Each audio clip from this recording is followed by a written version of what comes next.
All right, ladies and gentlemen, it is 7 o'clock Eastern Standard Time, which you know what time that is. It is time for Unapologetic with Chet and Duffy. Your host, Chet. Duffy is to my right, and right below us is my good friend and former podcast partner, Kevin Henry. Kevin, how you doing, my man? It's great to have you on the show. Welcome. Thanks for joining the show, Kev. Absolutely. Appreciate you boys for having me on. Chet, it's been a while. Duffy, pleasure meeting you. I know we got to speak before off air, but excited to be on. Had my endeavors at URI, but it's always good to reconnect with my buddy Chet, and excited to get into it. Yeah, I mean, so a little backstory there. Kevin and I, we were both part of the Anchor Sports Network, which is a sports club at the University of Rhode Island. And we both started a show called First Things Last, where we did something similar to this, where we just sat down and talked about football, basketball, hockey, and baseball, which we'll be getting into some baseball and some basketball pretty soon. Right now, though, it's championship. Championship Sunday just happened. The Super Bowl is almost upon us, 2 weeks out. So that's going to be something we're going to be talking about today. But we started First Things Last. So, I mean, Kev, how has your career been going since then? Why don't you tell the audience? Good, man. Obviously, that was awesome. That took my Oh, and here we go with the lag. Anyways. The lag. He's got that Floridian wi. Yeah, this is going to be a little bit of an issue during the podcast, unfortunately. But for the most part, what's up? Let me tell you this, though. Before Kevin respawns, I just got to tell you, man, beautiful haircut. Ah, you too, Tim. Both of us in sync, dude. We got haircuts on the same day. Like, I didn't even know. You sent me. I posted I was getting a haircut, and you go both getting some fresh cuts for the podcast. You gotta. We gotta stay in style, basically. Kevin looks kind of nice in that frozen frame. That's a good shot of him. Oh yeah. Oh, he just moved again, and he's got. He's respawning. He's coming back to life. What's up, Kev? All right. Hopefully, I can get my spiel in. Yeah, but everything has been good. I took a job down here in Florida. I'm in Jupiter, Florida, right around the part of where Robert Kraft got his little rub and tug there. But nonetheless, everything's good. You said you're 10 minutes out from that, right? Yeah, man. I wish I could go there, but unfortunately, it's in rubbles. But nonetheless, he tried to bury the evidence, dude. That's what he tried to do. That sneaky bastard. Yeah, just before I could get a hold of the place. But no, it's been great. I love Florida. The weather's beautiful. Obviously, I miss my hometown. I miss Rhode Island. But when you have something going on like this, I couldn't miss it. I wanted to converse with Duffy too. I like what you guys were doing. I like what you guys got going on here. So I'm honored to be on. I really appreciate it. Yeah, we appreciate having you, dude. Yeah, Chet told me you were coming on a couple of days ago, I think on Monday, and I was like, that's sick. Yeah. I think I actually forgot to respond to you, Chet, but I was hyped. I forgot to tell you I was hyped. We're trying to have a guest appearance at least once every week from new guests every single time. So stay tuned for that, Kev. Thank you for coming on. So we'll hop right into it and start talking about the NFC Championship. So to start off, we're going to just cover the victors. I mean, with the highlights of the Tampa Bay Buccaneers, I'm going to show them to you in just 1 second, but what a game by Tom Brady. Like, tell me not. Tom Brady, unbelievable in that game. The Buccaneers in general, just all-around domination. Yeah. I mean, unbelievable. I mean, no, I mean, it was he started off hot. I mean, what he did in that first half set them up, obviously, for the end, and that gave them cushion. Tom didn't have a great second half, but when he needed to make a play, he did, especially on that third down at the end to put the game away. That was huge. Leonard Fournette has definitely stepped up. Playoff Lenny, if you would. Playoff Lenny, baby. He's the real deal. It's awesome. I mean, to see this guy still doing it with a whole nother organization during a COVID year with no OTAs. I love the guy. I couldn't root against him if you made me. Even Gronk down there had a big screen completion for 30 yards. So, it's the next best thing to seeing the Patriots in there. But I got to root for somebody. And, he beat Aaron Rodgers, and that kind of put the icing on the cake there. Yeah, it's something beautiful. I mean, for us as New England fans to really root for a guy who used to be with us. I mean, some people could say we hop on the bandwagon. To start us off, I'm going to play some highlights of Tom Brady being a beast. So check this out. Held the Rams to 2 for 8. Brady floats it. He's got Evans. What a throw and a slide. Brady throws end zone. He's got Evans for the touchdown. Ton of noise on 3rd and 14. Quick throw looking for blocks. Godwin. He is going to get the first down. 3rd down and 9. Brady slides. He's going for Godwin downfield, and a juggle and a catch. On 1st down, Fournette stutter steps and now is able to bounce. What a move, a spin, and touchdown. What a run by Leonard Fournette. Brady goes for the deep shot. He's got a touchdown! Scotty Miller! Oh my gosh! One's picked up by his teammate. Devin White back of the end zone. Touchdown Braves.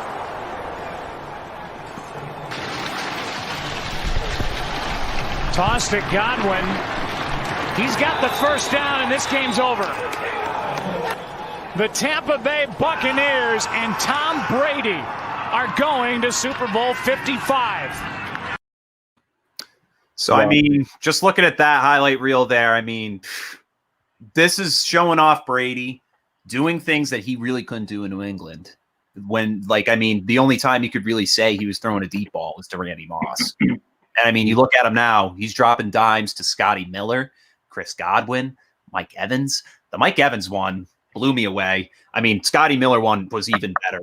And then the Godwin catch, unbelievable. And I mean, we talked about this before the show, that Troy Aikman throwing him under the bus right away, being like, oh, he's losing confidence in himself. And then the next play, he gets a 40-yard catch. It's like, shut up, dude. Let the guy play for 5 seconds. Like, come on. Like, Really? but I mean, amazing day by Brady, hands down. Yeah, you look at that first half too. You know, Brady 2 touchdown passes. Talking about Evans too on that first drive, that really nice third out completion and the touchdown. Packers just could not stop him on 3rd down, and that was huge for them, especially in the first half. You know, got some stops in half 2, 3 picks obviously, but so many big plays by Tampa Bay, the Green Bay. You know, one of the highest tempo offenses in the year this year, couldn't keep up with them, and it was really surprising for a lot of us, and especially going down 28-10. Being in the 3rd quarter, that was really surprising too.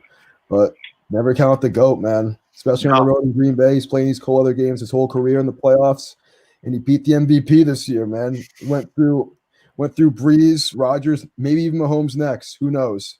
And Heineke. So incredible player from my Braves at this point, man. And he's just blowing me away every week. He's blowing me away every single week. Yeah, I don't even understand it anymore. It's 43 crazy. years old. He's 43. It's amazing to see, you know, from week 1, and really, I mean, after their game against Kansas City, it seemed like they started to hit their stride. And I think when you look back on it, the play that was amazing is the 4th down they converted at the end of the half, going to Fournette to pick up that 4th and 3. I mean, who else do you trust to make that besides Tom Brady? And obviously what happened after to set up that play with Scotty Miller, Burning King was, you know, awesome play, perfect throw. I mean, it's just the trust that Arians has in him. You know, it seems like they were kind of butting heads at the beginning of the year, and now Arians, you saw him. I mean, Tom changed his team, and it's just the mentality, the demeanor of what Tom brings is second to none. And you know, what's also crazy is the last 2 championship games he's won, he's beat 2 MVPs. He beat Mahomes in Kansas City, went on to win that Super Bowl. He now has beaten Rodgers in Green Bay, who's also, I mean, he's got to win the MVP this year. I think regardless of what he's, you know, if they win or lose in the Super Bowl, what a job. And I mean, I love it to watch this guy and be alive for this is absolutely amazing. Wins on the road, and that's something that Brady struggled before in the past on the road in the playoffs, because, you know, all these Patriots playoff games, majority were at home. And I think, you know, he might have had a losing record on the road in the playoffs before this season, but 3 playoff road wins, coming in as a wild card. And it didn't matter. It really didn't matter. It's Tom Brady. They He's just looked 43 years old. I remember my first grade teacher was 43 years old, and she was a grandmother. Think about that. Tom Brady could be literally a grandfather, if he tried, if he really wanted to. But it's unbelievable what he's doing week in, week out. Yeah. And it doesn't make any sense. He's defying the odds week in, week out, every single year. People say he's done. Max Kellerman finally admitting that he didn't fall off that cliff like he said he would. Yeah. Crazy, man. I just have admiration and respect for Tom Brady. And kind of touching on a point that Kevin mentioned earlier, a big point, which is look at where this team started week 1. In week 1, they lost to the Saints right out of the gate. And then people questioning, is this team what we think it is? And then they go through the season. They move through the season. They have their ups and downs. They blow out the Packers in Tampa Bay, but then they lose in a close one that was almost a blowout to Kansas City. And then they hit their stride towards the end of the year. But throughout that, they were causing a lot of penalties on defense. There was a lot of flags being thrown all the time. And I mean, there was a game against the Chicago Bears they lost, and Brady looked like crap the second half. Like, oh my God, They were up 13-0 that game too. Yeah. Remember that? Yeah. I watched the whole thing, and I'm like, dude, I'm pretty sure I shut it off at the end because I'm like, dude, they're going to freaking lose this game. They were undisciplined, and they were inconsistent, Yes. And they just flipped the switch completely. And I think Brady leaving the home, it's not that hard to do that either, Yeah. And something they mentioned in the NFC Championship game is not just having Bruce Arians as a coach, but having Tom Brady becoming a coach as well. Because you see this team became smarter, faster, and more accurate with their decision-making every step of the way. We saw it in last week's game. I mean, and in the week before. Devin White, what an animal, dude. He's all over the place. And then Leonard Fournette, that touchdown run, they were talking about that being a 14% chance he gets that in the end zone. And he took it to the house. Like, that's unbelievable. That was a really impressive run, dude. But the thing is, a big X factor for this team is turning the ball over that they can't have against the Kansas City Chiefs. Because you know what? Patrick Mahomes, he's going to capitalize on it. The problem was Brady threw 3 picks in this game, all coming in the second half. Yeah. And all of them set the Packers up to get a score, obviously, because they're on offense now. And Buccaneers D stepped up big and managed to stop them. But Kevin mentioned earlier, if they get one of those touchdowns, the Packers, totally different ball game. Yeah. So the Buccaneers, Tom Brady specifically, and his route get on track a lot more for this game. Because if you throw 3 interceptions in the Super Bowl against Patrick Mahomes, forget about it. Your day's done. Yeah, I think, as well as the Buccaneers played, I think their defense saved them in that game. It was really, the biggest, what we've seen from Devontae Adams and Aaron Rodgers this year was special. It was awesome. I mean, I was tuned into it, and they shut him down. I mean, he went to three times he went to Devontae in the earlier of the game in the red zone, and he couldn't get through to him all 3 times. And they were one of the best red zone scoring offenses. I mean, this defense showed up. They started to believe. They didn't play all that well in the Washington game. Played the lights out in New Orleans, and then in Green Bay they proved themselves now. And they played without Sean Murphy-Bunting, who's a great cornerback for them. Yeah. So, I mean, Brady's got them believed. It was good that Brian Arians really bought in. I was afraid that wasn't going to work, and there was at a point after the Kansas City game where Arians didn't want to take all of the blame. And you read all this reports and all the media that they were butting heads, if you would. I think that gets carried away, but at the end of the day, to see what Bruce Arians did is also pretty remarkable. It is. As a fan base for the Patriots, after watching Tom Brady and Bill Belichick, like, there's one guy you don't question, and that's Tom Brady. I mean, after the Seattle Super Bowl, it was obviously insane, but after the Atlanta Super Bowl, like, there's nothing I will question about that man ever again on the football field because of what they did. I mean, that's like the craziest 3 hours of my life. But crazy. I mean, just the mentality. It's really about just the stuff you can't put on paper, the stuff you can't buy. It's how he rounded up this team is absolutely incredible. And I'm still like at awe of watching him take the field every time. He hasn't been perfect. You know, he threw 40 touchdowns, which is the first time he's done that in his career. I know he threw the 50 in 07, but every other time he's been in the 30s. 50 touchdowns each season year. That's unbelievable. Yep, he's Crazy. Never thrown in the 40s for touchdowns. So, you know, to go in that offense and a, you know, just gunning offense, they stopped the turnovers, they stopped the penalties. Scotty Miller and Mike Evans, and then Chris Godwin leading the pack with 5 catches for 110 yards. And Brady 20 for 36.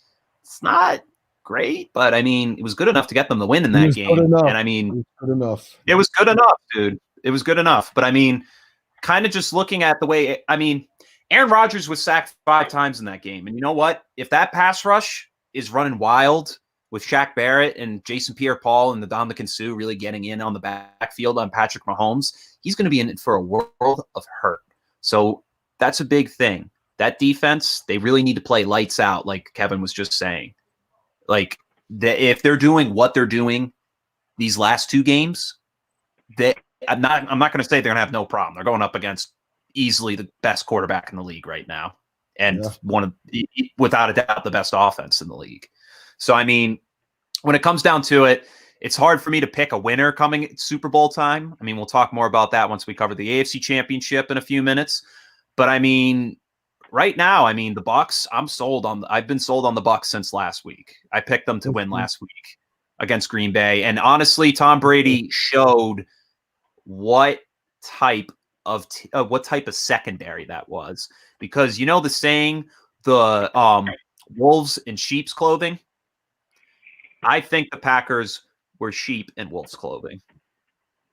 Honestly. I don't even know what that means, to be honest with you, Chet.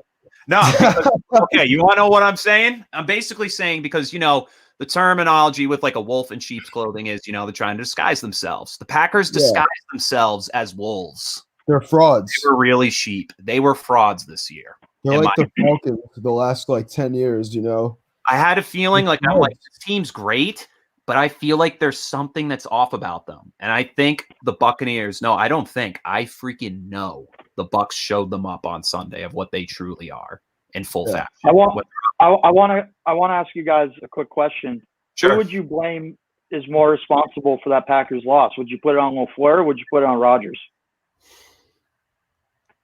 I got to put on Rodgers in the offense. You know, I can see the rationale kicking the field goal with 2:08, I think it was left. It was a bad call regardless. You know, when you have Aaron Rodgers, you know, at the 8-yard line, 4th and goal, you should go for it. Down 8, I think that's an easy choice, you know, because you're not going, because chances are very low you're going to stop TB12 from running out the rest of the clock. Mm-hmm. But Aaron Rodgers, like I was saying, it's more of his fault because you get 3 turnovers off Tom Brady. All right. And this is anyone's dream playing against Tom Brady. You get 3 takeaways in the second half. You're trailing majority of the game. You're down 20-10 second half. And your defense literally gets you back in the game. Yeah. And like you were saying, Kev, you get 6 points off of 3 turnovers against Tom Brady. That's inexcusable. You know, you got to cash around those. You know, that's going to be the big thing for the Super Bowl too. You know, both these teams have to play perfect games to compare the football, because either of these quarterbacks, whoever makes a mistake first is going to lose the game, in my opinion. Yeah, I'm going to have to blaming on coaching in this one, because honestly, Packers made some really stupid plays to try to capitalize on those turnovers. I mean, I think it was Kevin King's fault too, though. I'm not. Yeah. Scotty Miller touchdown and the PI. I'm going to say Kevin King's the LVP. Yeah, no. Like, I mean, the Packers are throwing these. It was so obvious who they're going to every play. It was. Yeah. It's Adams 100% of the time. So I mean, that becomes expected. And then they were forced to throw it deep, which the secondary was lights out when it called for the deep ball, really. And then these short passes were just rinky-dink. And then Rodgers was under pressure every 5 minutes, so there was nowhere he could really throw to, and he'd have to throw the ball away. So, I mean, for the most part, it's definitely a combination, but I have to blame coaching. They needed to draw some better plays up to really expose the holes in that Bucs defense, which honestly, Rodgers, though. Yeah. You know, half the time he ain't even listening to the playbook. You know, he's audibling all the time at the line of scrimmage. He knows what he's doing. He's a 16-year vet. And when you get 6 points, you get field goals off of 3 takeaways. Yeah. That's no room. Like, that's inexcusable to me. Yeah. There's so many Aaron Rodgers apologists out there for so long. And this is a prime example. He's won in 4 NFC championship games, and 3 of those games he should have won probably, It's crazy. Yeah. And yeah, I got to say more Rodgers. Yeah, I'm in agreement with Duffy. I mean, don't get me wrong, that play at the goal, to not go for it on 4th down, or at least not try to get more yards on that 3rd down.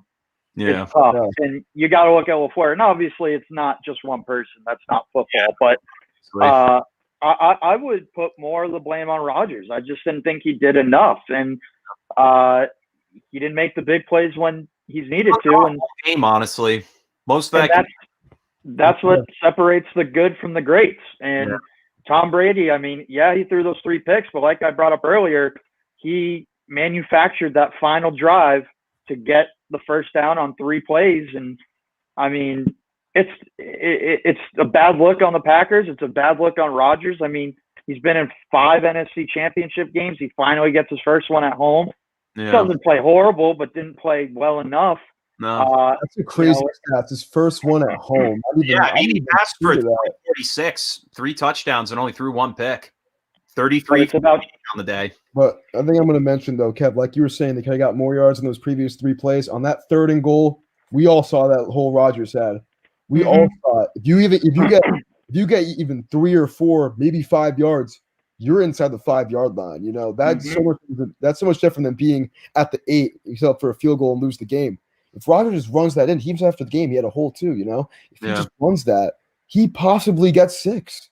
Yeah. And your team has. Did they have 2 or 3 timeouts at that That's point? true. I pointed that out to my friends. I was like, why didn't he just take off? They had 2 or 3 timeouts at that point, too. If you get stopped, you just hurry up, man. Yeah. I don't know what he's scared of, but he's scared of those footsteps coming down upon him, dude. I don't know. There's something wrong with him in that game. Even if you don't get it on 4th and goal, you think Brady's going to drop back to pass inside his own 10-yard line? No, he's literally not. No. I don't get it, dude. Yeah, I don't know. So that was also LaFleur's fault, but Rodgers, I know his football IQ is up there with the great ones. Yeah.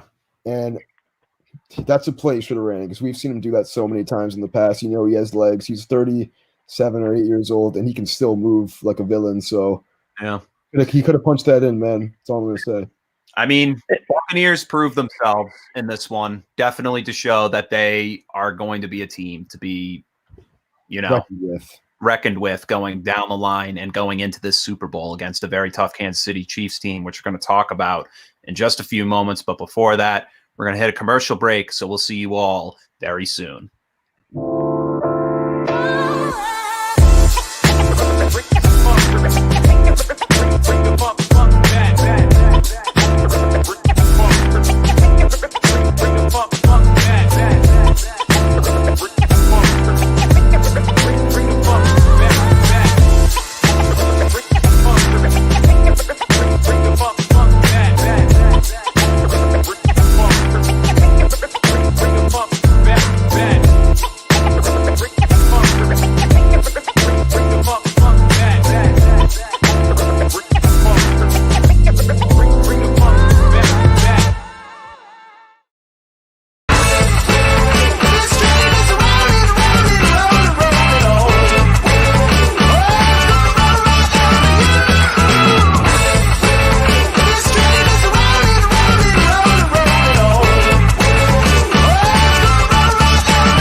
All right, welcome back, everybody, to Unapologetic with Chet and Duffy here on the Sports Fan Base Network, Rhode Island.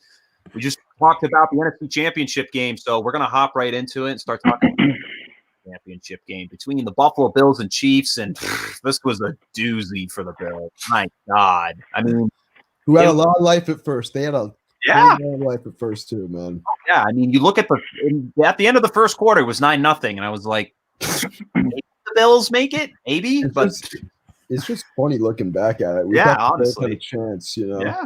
And then next thing we know, second quarter, 21 points put up for the Chiefs. Bills only get 3 going into half. And then Chiefs really put the pedal to the metal in the second half. 10 points scored in the third and then 7 to put it away in the fourth. Patrick Mahomes on the day, 29 for 38, 325, 3 touchdowns, no interceptions, all around perfect game for him. Josh Allen was running like a madman in that game. Like, my God, dude. Like, he was under pressure so often. I mean, remember the one play where he got sacked for a loss of like 30? Yeah. It looked like the sack Mahomes took in Miami. That's the first thing that came to mind. You know? Like, wow. I think Josh was trying to be – I think he was just trying to Mahomes too much, honestly. He was trying to do everything he could to win the game. Because going to Kansas City, your mindset is you got to outplay Mahomes if you want to have a chance to win. Yeah. And I think Allen just tried to do too much on the day, man. It cost him towards the end. Yeah, I totally agree with that. Because, I mean, he was scrambling like almost every play. I mean, he had 7 carries for 88 yards. My God. Pretty good average. I mean, he's the only runner on their team. Yeah, I was just watching him, and I'm like, dude, he's just doing too much.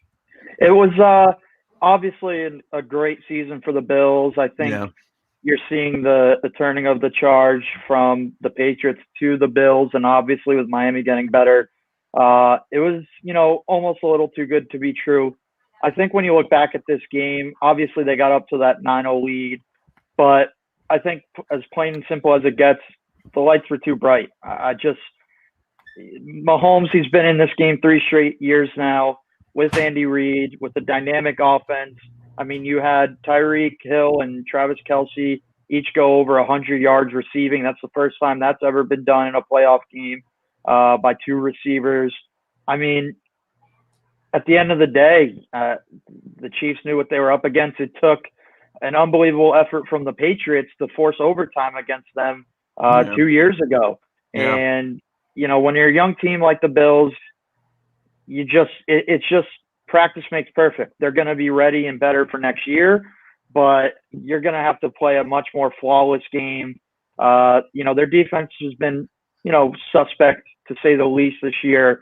It's been good enough when their offense is scoring at a high pace, but you got to be able to keep up with that Chiefs offense, and no lead is ever safe. It doesn't matter when it is in the game. So at the end of the day, I love Josh Allen. I love what they did this year, and they'll be back. They have the opportunity. The door's wide open in the AFC, but you're going to have to play flawless. It was just too young of a team, a year too early for them.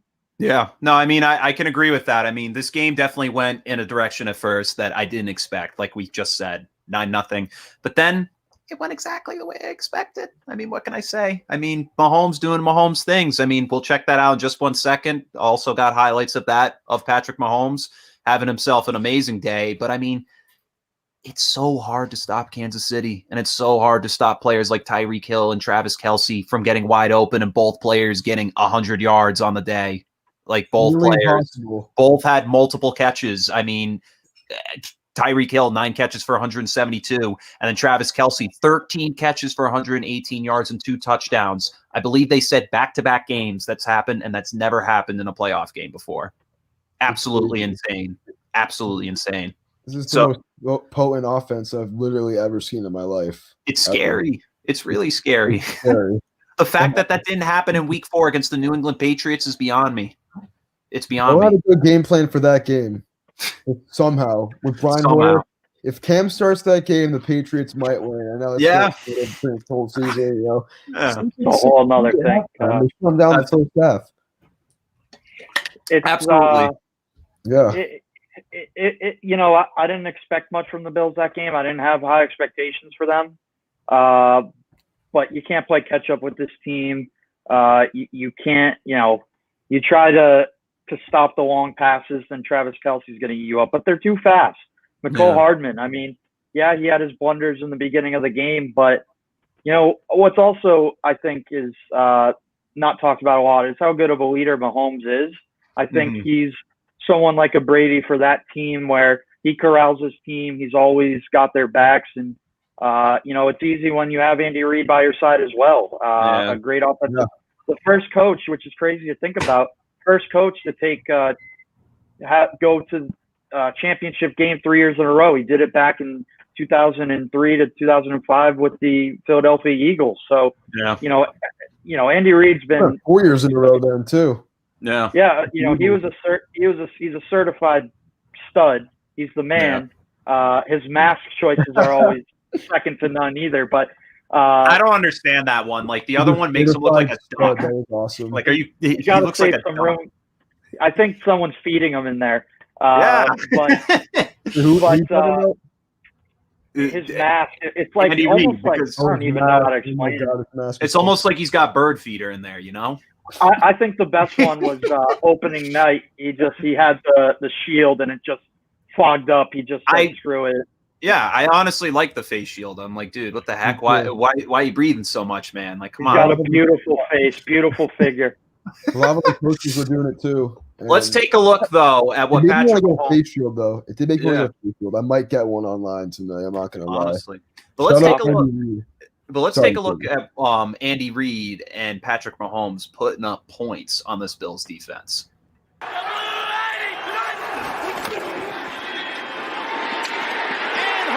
You got out of the division, right, Buffalo? You never have to see him again. Yeah.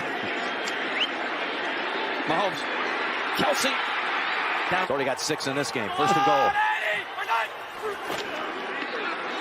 It's Williams. Up ahead. Reaching. I think the knee's down. Now they're going to call it a touch. He'll tell you they're undefeated when he plays, Jim. Here's the fake toss. Able to get away and find Hill at the 35-30. Hill. And one thing they couldn't have coming in. Big plays. Kelsey to the 10. Foot out. First to goal. Edwards. They hit the tight end finally, I think. Hit Kelsey almost. Instead, across the middle to Hill. Don't even know how to bring him down. Look at him go. Oh, and Hill takes it to the... And they end up going to the flat, or they do that and then go right to the middle. Fake it and then go right there or back to the flat. Here's Mahomes. Look at underhanded. He throws it for the touchdown. Let's see your motions. Let go and then get the ball to the flat quickly somewhere crossing. Lobs it up in the air. The build-up's going to be huge. I mean, just incredible. And who could have predicted? If you're a fan of football, as you see Kansas. Going to be a glorious run for the Bills coming up. We're going to see them. I have no doubt in this spot. They'll be back next year. So from those quick highlights there, I mean, you can see this offense is just they're impressive and they're all around dangerous. Assault. It's assault. It literally is assault with battery. Like, my God, dude, you're talking about wrecking a team. The Chiefs wreck teams week in and week out. We're talking about a team that went 14-2 this year, repeating a Super Bowl run. That's unbelievable. They almost went to the Super Bowl instead of the Patriots. It's crazy. Insane. I mean, like, Mahomes really only lost one game this year. That was for the Raiders Sunday night in Las Vegas. But Mahomes in the NFL has yet to lose by more than a possession. Like, that's unheard of.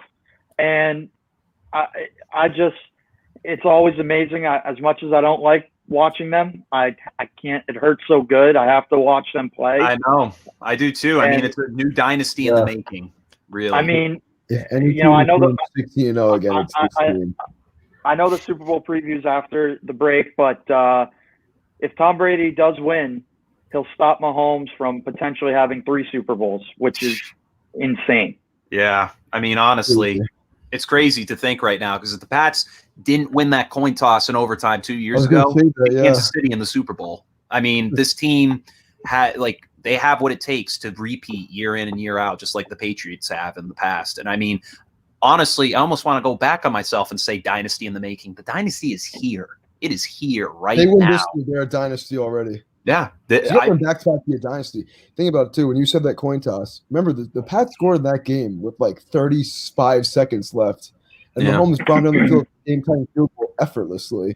Yeah. And I was like, damn, this is insane. Yeah, it's true.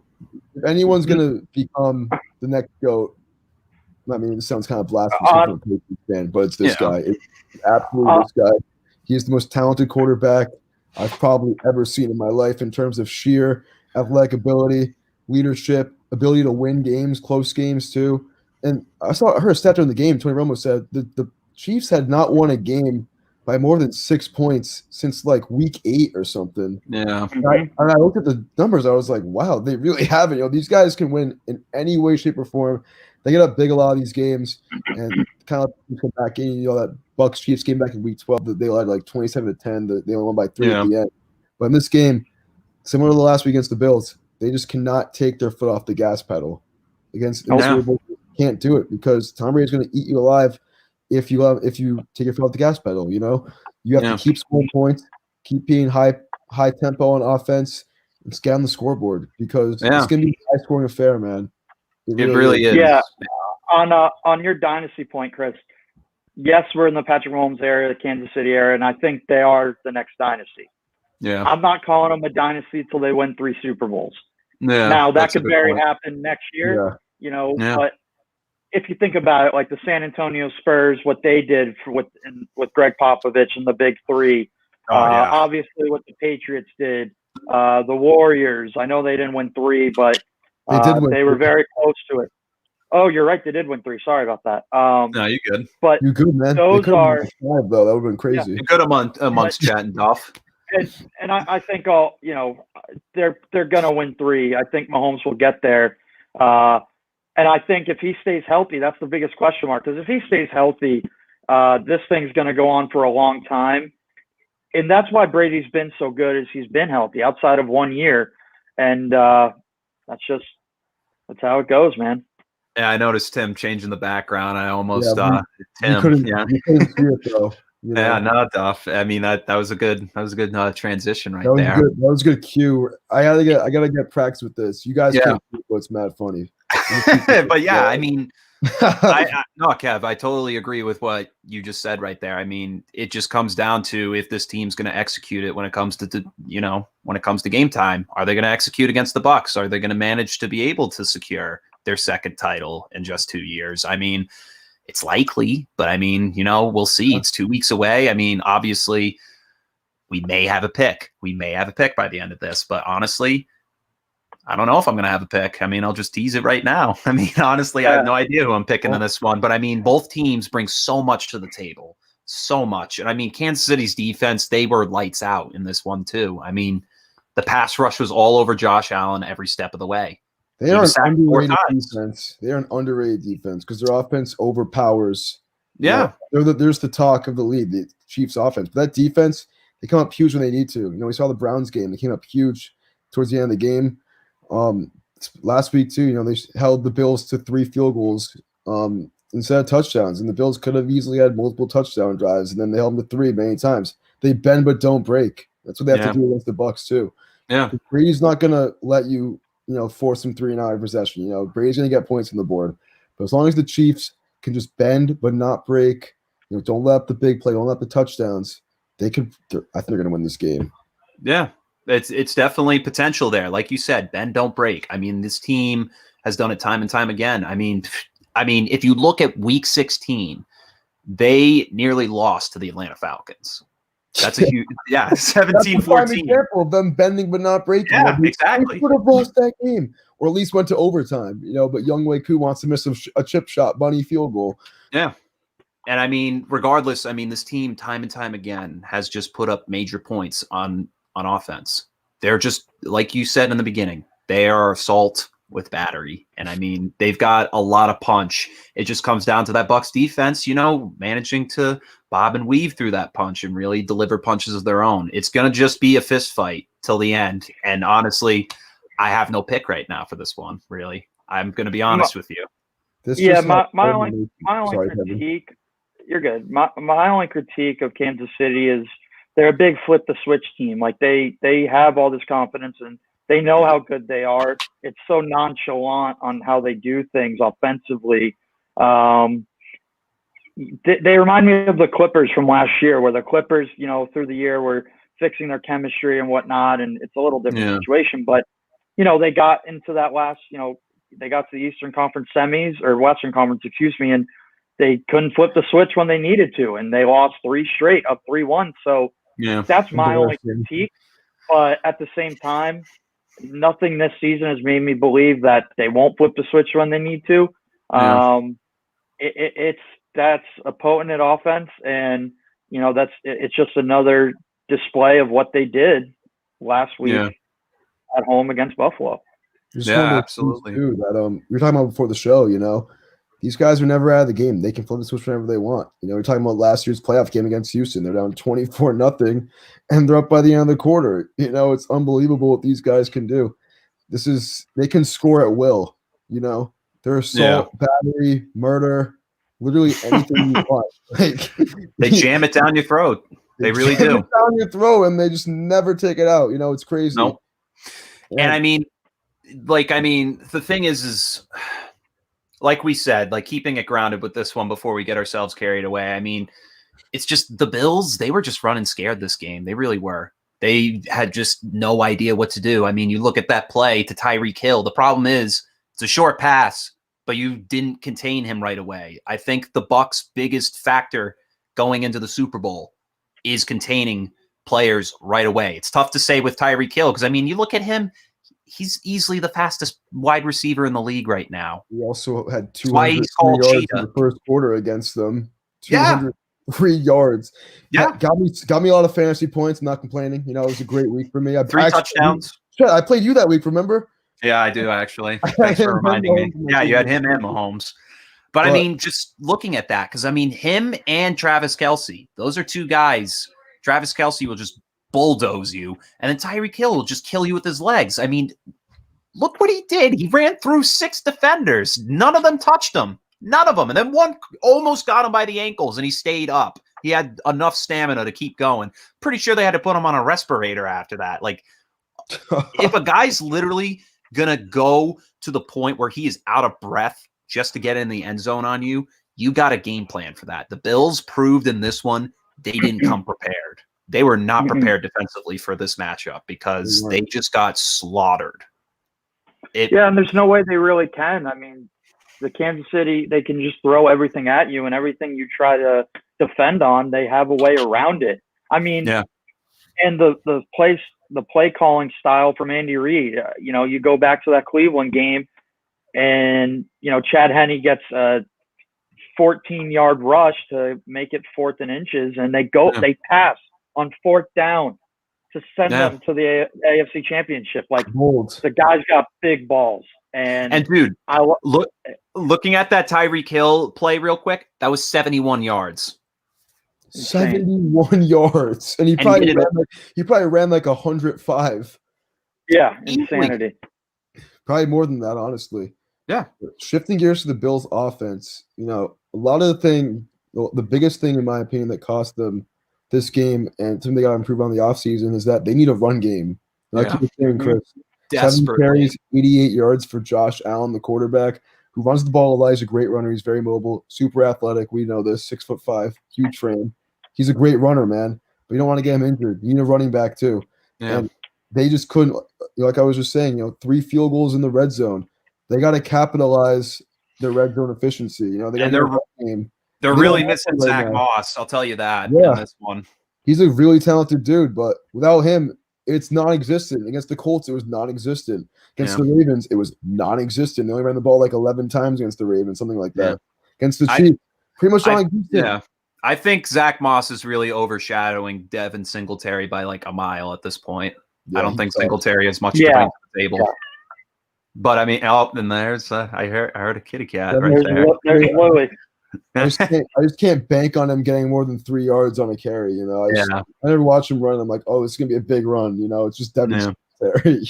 Yeah, exactly. So I mean, Bills have what it takes in the passing game. I mean, Cole Beasley, he's aging. But they got to figure out a way to get another weapon in there because John Brown has had injury issues this season. Cole Beasley, I'm pretty sure, got hurt in this one too. He played the last part of the season with a broken leg and the playoffs, broken fibula. He's a warrior. Yeah. But I mean, the thing is the Bills, they're going to have some troubles going into this offseason because they're going to have to figure out what to do with, being a versatile offense. Like you said, the run game, they need some more people in the pass game besides being like, hey, Diggs, thanks, man, that type of thing. I mean, they got to – in the slot. Here's your 6-yard route. Go run for as many yards as you can. And give me a break with I'm a big Beasley fan though. He's on my. He's a yeah. And then give me a break with Dawson Knox. Like, are you serious, dude? You need to have a better tight end than that. Like, how the hell did this team make it to the AFC Championship game with a bum like that? Get the hell out of here, dude. Honestly. Yeah, you're really crapping on Dawson Knox right now. Screw that guy, dude. He sucks. Gets like one catch a game. Dawson I couldn't Knox. pick the Bills in that game. Obviously, they weren't the favorites, but you can't expect Josh Allen to do it all. Not in Kansas City. Not against that offense. You know, Kansas City's defense shows up when it needs to. And I think Josh Allen is going to only get better. I mean, you're looking at two studs that are going to be the future of the AFC going forward, and throw Deshaun Watson in the mix. I'm still not a big Lamar Jackson guy, but I like watching Lamar, but he's got to be able to throw. But not to get too off track, I just think after watching the Bills go throughout the season, you knew that the lack of run game was going to bite them in the ass when push came to shove. And at the end of the day, it did. You know, if you try to go in with the game plan that you keep away from Mahomes and try to limit their possessions, then that's maybe a better way of attacking it. But you're signing up yourself with a death sentence if you're going to try to outshoot them in a shootout. It's just not going to happen. That's how the Colts beat the Chiefs last regular season. You know, they just pounded the rock. So I think they had like 40 minutes of possession, which is crazy. You know, that's how you beat the Chiefs. Keep the ball away from Mahomes. And they need the Bills, just because of their run game, they weren't going to do that. You know, and their offense, it's gonna get predictable after a while. Going to Diggs and Beasley every play. Dawson Knox, though, shout out to him. 6 catches, 40 yards, and a touchdown, Chris. He's a beast. Still sucks, dude. Let me get my Dawson Knox t-shirt on NFLshop.com. You're gonna have to do it. We're going to head into a break real quick. I know we already touched upon a little bit about the Bucs and the Chiefs really matching up, but we're going to talk a Super Bowl preview in just a few minutes. We're just going to go to a quick commercial break, so we'll see you when it's over.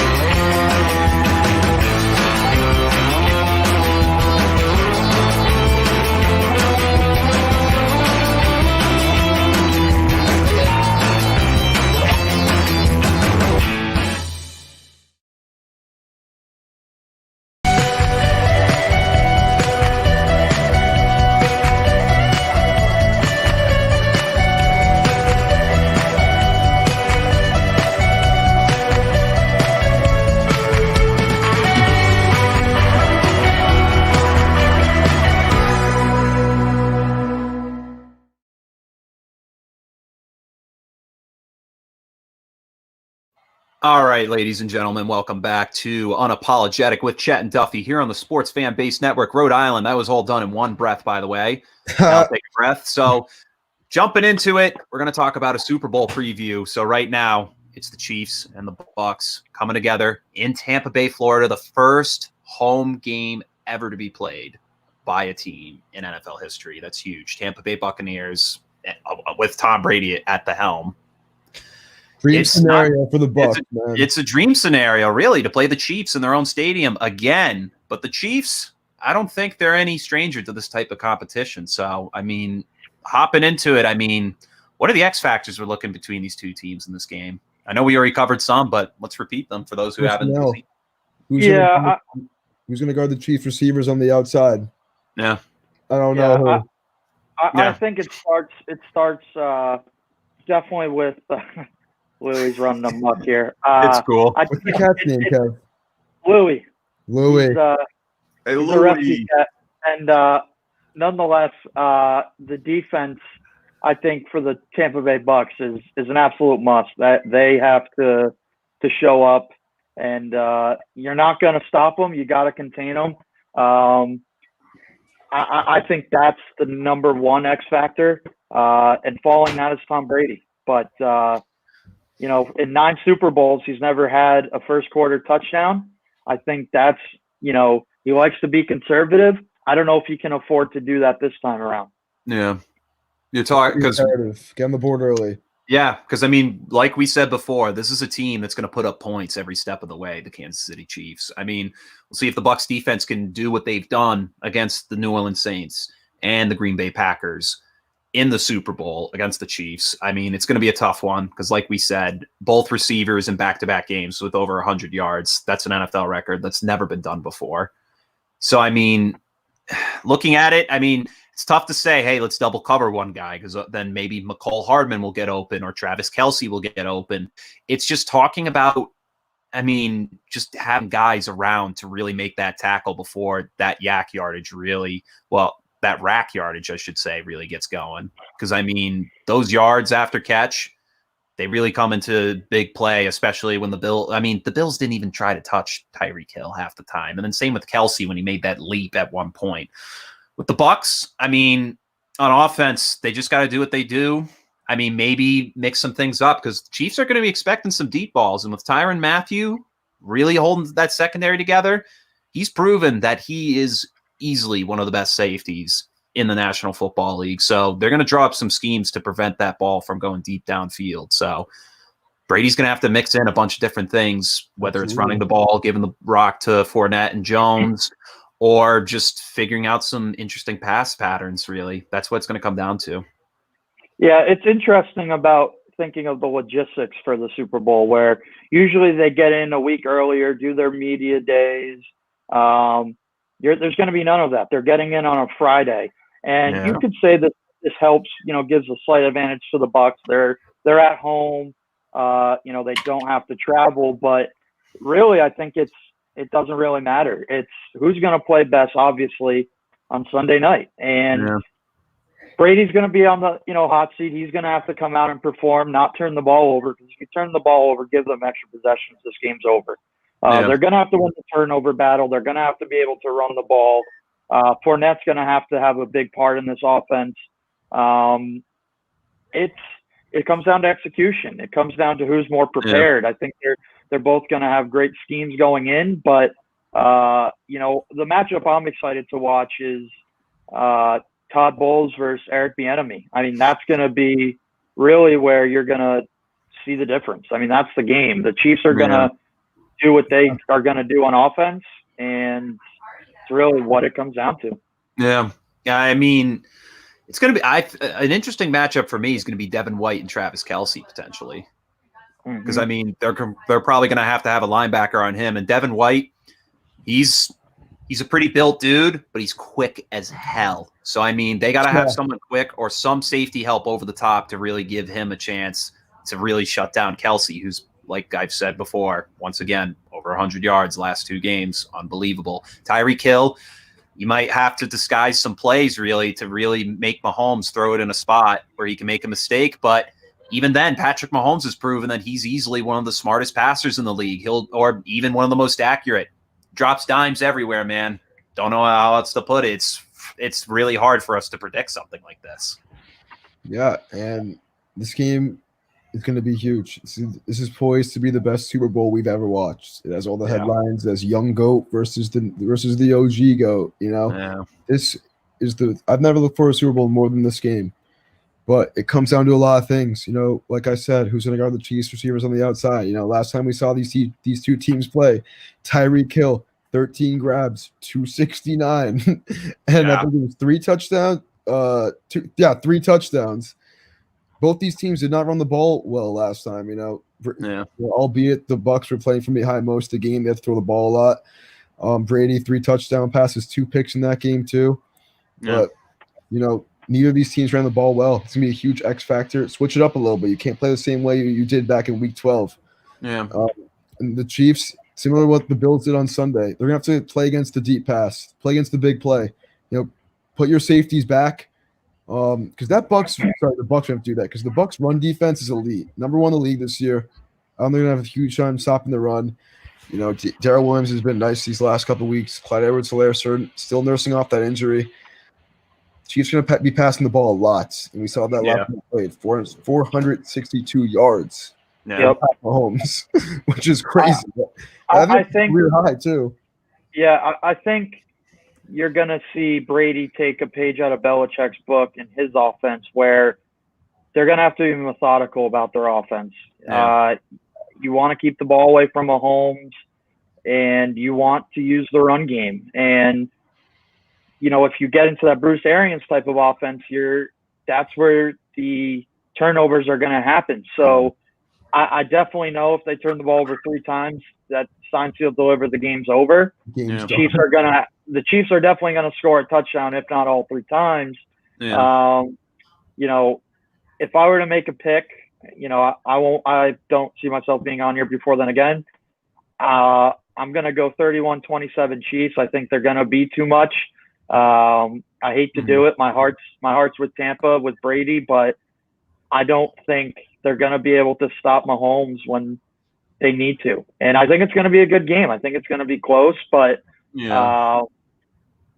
I think Brady can't be conservative, and I don't think that's going to make him very comfortable coming out the gate. But I think when push comes to shove, I trust the Chiefs offense over the Bucs defense. And I'm going to stay with it. Kind of going back to your point about pulling something out of the textbook from Belichick. I mean, I think Brady definitely needs to look at what they did in the AFC Championship game 2 years ago against the Chiefs in Kansas City. I mean, because you look at that game, especially in that overtime game, I mean, they nearly screwed up on third downs time and time again. But, I mean, somehow methodically marched their way down the field. And I feel like that's what you're going to have to do on both sides of the ball, but especially the Bucs, because they got to run some clock to the point where Mahomes may not be able to get the ball back. They need to play this game very, conservatively, but they need to be aggressive with trying to get that ball in the end zone rather than settling for a field goal, because I don't think it's going to be enough to really settle. Play to win and do not play – sorry, play to win, but don't play to not lose, if that makes sense, you know. And in terms of, I don't want to sound like I'm writing I don't want to sound like I'm writing the Bucs right now, but with the Chiefs, they just got to do what the Chiefs do. The Chiefs just have to be able to get those plays where Tyreek Hill can get open in the middle of the field somewhere, or even on the sideline, even a short pass, and just take off with it, because he does the work himself. You don't even need to do anything. Just let Tyreek Hill do his thing. With Travis Kelce, same thing. Get him in wide open space, or even just a quick chip route, that sort of thing. And then with the run game, they switched between Darrell Williams and Clyde Edwards-Helaire the last game. I mean, just keep running different schemes with the running backs. I mean, Darrell Williams for that power, and then Clyde Edwards-Helaire maybe to go out and catch a pass, or even just take it himself. I mean, the Chiefs have a lot of options here. I've said that time and time again all year long with the amount of weapons they have. They just got to figure out different plays and different schemes to really benefit themselves going down the line. And I mean, honestly, if the Bucs don't expect that rinky-dink fourth down play that they threw against the Browns and they did again against the Bills, you're screwed. If you can't cover that, I don't know what else you're gonna do, man. I think another big thing is the Bucs are going to have to convert on third down like they did in Lambeau. They converted their first 6 third downs. That's going to keep the clock moving. I really can't lament it enough that they need to keep Mahomes off the field, limit his possessions, or else it could get ugly. So, with Tom Brady at the helm, anything's possible. I won't doubt this man.